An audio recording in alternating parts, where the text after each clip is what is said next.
एक ओंकार सतनाम करता पुरख निर्भव निर्वैर अकाल मूरत अजूनी सैभं गुर प्रसाद। अंग 136वां। 12 माह माझ महल्ला पंजवा घर चौथा। महल्ला पंजवा मीन्स ये गुरु अर्जन देव जी की रचना है। जिन जिन नाम धियाया तिनके काज सरे। जिन्होंने परमात्मा के नाम का सुमिरन किया है उन सब के कार्य सफल हो गए हैं। हर गुर पूरा आराध्या दरगह सच खरे। अभी हम 12 माह पढ़ रहे थे। अगर जो कोई व्यक्ति जो कोई जीव 12 माह उस प्रभु के नाम का सुमिरन करता है, उसके नाम का मनन करता है, चिंतन करता है, उसके गुणों को अपनाता है, फिर उसके सभी कार्य सफल हो जाते हैं। हर गुर पूरा आराध्य दरगह सच खरे। जिन्होंने हरि रूपी पूर्ण गुरु का सुमिरन किया है वे ही प्रभु की दरगह में सच्चे बनकर खड़े होते हैं।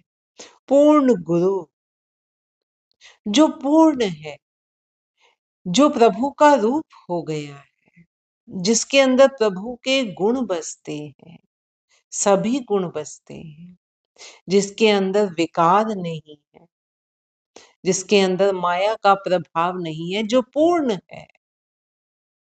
जो पूर्ण है वही पूर्णता की ओर लेके जा सकता है। वही बता सकता है कि इस रास्ते पर चलते हुए कौन कौन सी रुकावटें हैं और उन रुकावटों को कैसे पीछे हटाना है, उनसे कैसे पीछा छुड़ाना है, मोह से, ममता से, अहंकार से। सबसे पहले ये जो विकार रूपी रुकावटें बीच में खड़ी हैं, ये पूर्ण गुरु ही बता सकता है कि इनको छोड़ना नहीं है, त्यागने की बात नहीं है, इनके साथ रहकर। क्यों? क्योंकि जो परिवार हमने बांधा है उस परिवार को हम यूं ही छोड़ के नहीं जा सकते ना कि हम तो चले अपने रास्ते, पीछे तुम आप देखो। ऐसा नहीं कर सकते ना, क्योंकि जो परिवार हमने बनाया है, जो हमारा है, जिसे हमने संजोया है, उसके प्रति हमारा धर्म है, कुछ कर्तव्य है, कुछ वो कर्तव्य हमें पूर्ण निष्ठा से पूरे करने हैं। उसमें भी कुछ कमी नहीं आनी चाहिए, लेकिन उसके पीछे मन में जो भटकाव चलते हैं, जो दुख, जो चिंता चलती है, उसको छोड़ देना चाहिए। जो हाय हाय हम करते हैं, परमात्मा ने दिया है, परमात्मा ही संभालेगा। तो पूर्ण गुरु ही हमें उस परमात्मा से मिला सकते हैं, और जो पूर्ण हरि रूपी पूर्ण गुरु का सुमिरन करते हैं वे ही प्रभु की दरगाह में सच्चे बनकर खड़े रहते हैं, क्योंकि वो सच की राह पर चलते हैं। सरब सुखा निध चरण हर भवजल बिखम धरे। प्रभु के चरण सरब सुखों का खजाना है, और उन्हीं की कृपा से विषम भव सागर को तैरकर पार किया जाता है। प्रभु के चरण सर्व सुखों का खजाना है। हमें जो कुछ, जो भी सुख मिल रहे हैं, संसारिक कह लो, आत्मिक कह लो, वो उस प्रभु के दी हुई ही दात है। उसने दी है तो हम सुखी हो रहे हैं। प्रभु के चरण सर्व सुखों का खजाना है, और उन्हीं की कृपा से इस विषम भव सागर को, संसार सागर को पार किया जा सकता है। अगर उनकी कृपा होगी तो हम पार कर सकते हैं। इसे विषम क्यों कहा गया? क्योंकि ये संसार सागर ऐसा है जिसमें जीव मोह ममता के कीचड़ में फंसा हुआ है, अपने अहंकार से फंसा हुआ है। वो ऐसे है जैसे दलदल होती है, दलदल में कोई गिर जाए वो लाख निकलने की कोशिश करे, जितना निकलना चाहता है, जितने हाथ पैर मारता है, उतना और नीचे धंसता चला जाता है। कोई उसे सहारा दे दे, मजबूत सहारा दे दे, और वो उसको पकड़ में आ जाए, उसको पकड़ कर तो वो पार कर सकता है। वो सहारा कौन दे सकता है? वो पूर्ण गुरु दे सकता है। अदरवाइज वो उसी जंजालों में, उसी सागर में, ममता में, मोह में, अहंकार में डूबता चला जाता है। तृष्णाओं की आग से भरा हुआ है ये, कामनाओं की आग से भरा हुआ।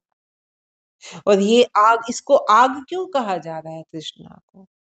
अग्नि को कभी देखो, जितना मर्जी ईंधन आप डालते रहो, अग्नि कभी ये नहीं कहती कि बस करो, अब पूर्ण हो गई हूं, मैं शांत हो गई, बस अब और नहीं चाहिए। जितना ईंधन डालते जाओगे आग भड़कती जाएगी, जितना ईंधन उसको मिलता चला जाएगा वो और जोर से भड़केगी। ऐसे ही तृष्णा है, जितना इसे सवाल देते जाओगे ला ला कर, ये और भड़कती जाएगी। जो पैदल चलने वाला है वो कामना करता है कि मुझे साइकिल मिल जाए, जिस दिन साइकिल आ जाती है वो स्कूटर की चाहना करता है, जिस दिन स्कूटर आ जाता है वो कार की, फिर बड़ी कार की, फिर कोई अंत ही नहीं है। ये इसलिए तृष्णा को अग्नि कहा जाता है।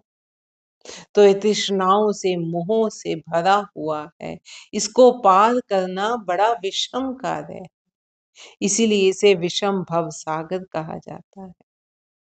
प्रभु के चरण सर्व सुखों का खजाना है, और उन्हीं की कृपा से विषम भव सागर को तैर कर पार किया जाता है। प्रेम भगत तिन पाया, बिखिया नाही जरे।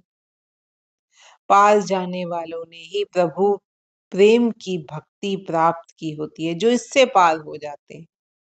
इससे पार होना मतलब आपने विकारों को छोड़ दिया है, आपने माया को छोड़ दी, त्याग नहीं दिया, मन से, मन से आप उससे उनका असर नहीं होता। आप ऐसा नहीं है आपने छोड़ दिया, आपने गृहस्थी को छोड़ दिया। गृहस्थी में रहते हुए अपने धर्म को पक्की तरह से, अपने कर्तव्य को पूर्ण निष्ठा से निभाते हुए भी अंतर मन में विकारों से मुक्त हैं, उस मोह से मुक्त हैं, अहंकार से मुक्त है। अब करता मैं नहीं रहा ना। अब पहले तो ये टेंशन थी कि मेरी संपत्ति, मेरे बच्चे मैंने ही करने हैं मैंने, लेकिन करने वाला मैं अपना कर्तव्य निष्ठा से निभाऊंगा, मैं उसको पालूंगा, पढ़ाऊंगा, लिखाऊंगा, बड़ा आदमी बनाऊंगा, लेकिन करने वाला मैं नहीं हूं। मैं उसका सहायक हो सकता हूँ, उसको सही राह दिखा सकता हूँ, लेकिन करने वाला वो परमात्मा है। अब करता मैं नहीं रहा, अब करने वाला वो परमात्मा रहा। अहंकार खत्म। अहंकार नहीं है तो क्रोध नहीं, अहंकार नहीं है तो मैं मेरा कुछ नहीं है। विकार अपने आप ही शांत हो जाते हैं। पास जाने वाले वही हैं जो इन विकारों को छोड़ देते हैं, वो फिर प्रभु की भक्ति प्राप्त हो जाती है। और विषय विकारों की अग्नि में ही, और विषय विकारों की अग्नि में वे नहीं जलते हैं। अब कामनाएं उनको तंग नहीं करती। अब जितना मिल गया वो उसी में संतुष्ट है, धैर्य है कि प्रभु की रजा है, जो दे रहा है वही भला है, और की कामना नहीं है। उनकी तृष्णा रूपी, विकारों रूपी, विषय विकारों वाली अग्नि शांत हो जाती है, वे उसमें नहीं जलते हैं। कूड़ गए दुविधा नासी, दोबारा पढ़ते हैं, कूड़ गए दुविधा नसी, पूरन सच भरे। व्यर्थ के उनके झूठ लालच समाप्त हो जाते हैं, क्योंकि लालच नहीं है तो झूठ, अहंकार नहीं है, मैं मेरी नहीं, तो फिर झूठ भी नहीं। कामनाएं नहीं है तो लालच नहीं है, मोह नहीं है तो लालच नहीं है। हम लालच किस लिए करते हैं? अपने लिए या अपने परिवार के लिए, कि दुनिया की सारी चीजें हम ला कर रखते हैं। लालच है। किस लिए है?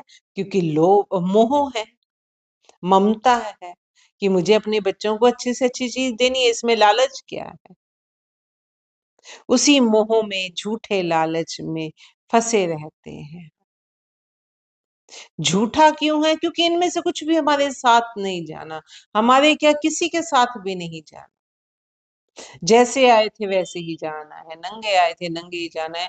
जो कुछ भी हमने यहाँ संजोया है वो सब कुछ यहीं छोड़कर जाना है। झूठा किस लिए? क्योंकि हर चीज पल पल अपना रूप बदलती है। सच तो वो है जो कल भी वैसा रहे, आज भी वैसा रहे, जिसके रूप रंग में कोई फर्क ना आए, जिसके आचरण में कोई फर्क ना आए, जो कल जैसा था वैसा ही आज है।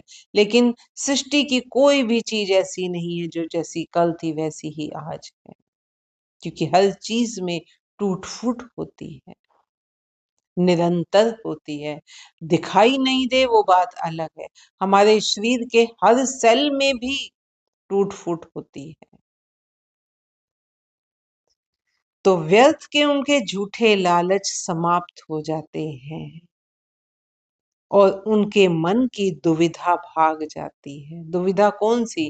कि करने वाला मैं कर रहा हूं। वो दुविधा खत्म। क्या होगा? मैं नहीं होऊंगा तो क्या होगा? जब करने वाला वही है, पैदा उसने किया है, संभाल भी वही कर रहा है, उसकी दी हुई दात ही हम खा रहे हैं, पी रहे हैं। जब हम कुछ कर ही नहीं रहे उसके लिए, किसी के लिए भी, तो फिर करने वाले हम कौन है? हम करता नहीं है ना, फिर करता वो परमात्मा है। ये दुविधा ये खत्म हो जाती है, उनकी दुविधा भाग जाती है। वे पूर्ण रूप से सत्य से भरपूर बन जाते हैं। पार ब्रह्म प्रभ सेवरे, मन अंदर एक धरे। वे सदैव केवल एक प्रभु को मन में धारण कर उस पर ब्रह्म का सुमिरन करते हैं। महादिवस मूरत भले, जिसको नदर करे। नानक मंगे दरस दान, कृपा करो हरे। जिन पर प्रभु की कृपा दृष्टि बनी रहती है, उनके सभी मास, दिवस और मुहूर्त भले ही भले हैं। जिन पर प्रभु की कृपा बनी रहती है, जो प्रभु को अपने मन में बसा लेते हैं। अब दो ही तरह से कृपा होगी, या तो पिछले कर्मों के संस्कार ऐसे हैं कि हम कुछ गति करके आए हैं, प्रभु नाम की कुछ रास पूंजी लेकर आए हैं, लेकिन अभी हम परमात्मा तक पहुंचे नहीं है, अभी रास्ते में ही है, फिर आ गए हैं कि इस रास्ते को अब पूरा करना है। फिर जहां तक हम पहुंचे थे वहां तक हम जल्दी जल्दी पहुंच जाएंगे, फिर आगे की यात्रा करनी है। अब हम पर है वो यात्रा करें, वो जो रास पूंजी हम लेकर आए हैं उसमें आगे बढ़ोतरी करें या उसमें घाटा करें, ये इच्छा प्रभु ने हमारे पर छोड़ी है। जो आगे बढ़ते हैं फिर प्रभु भी उन्हें आगे बढ़कर थाम लेता है, और उनके लिए फिर सभी दिन, सभी मास, सभी वार, सभी शुभ हैं, सभी महीने शुभ हैं, हर दिन हर मुहूर्त शुभ है। क्यों? क्योंकि प्रभु की कृपा अंदर बनी हुई है, प्रभु का नाम, प्रभु का ध्यान अंदर बना हुआ है। जिन पर प्रभु की कृपा दृष्टि बनी रहती है, उनके लिए सभी मास, दिवस, मुहूर्त भले ही भले हैं। नानक मंगे दरस दान, कृपा करो हरे। हे प्रभु कृपा कर, मैं नानक तेरे दर्शन का दान तुझसे मांगता हूँ। नानक मंगे दरस दान, कृपा करो हरे।